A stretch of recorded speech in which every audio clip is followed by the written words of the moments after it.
Look at What's Inside is a book that's designed to help you connect back to your creativity.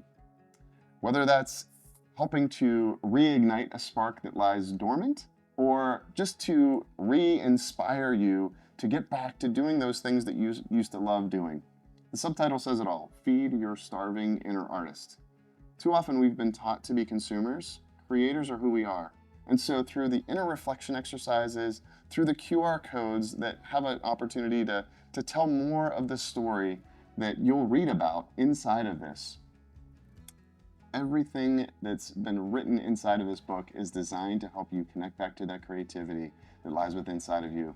Or this could also be a great gift for a friend, family member, someone that might be going through a different transition of their life, different stage of their life, and is looking to find that creativity or a different avenue for outlet so that they can express themselves. So pick up a copy of Look at What's Inside, Feed Your Starving Inner Artist, and connect back to your creativity today.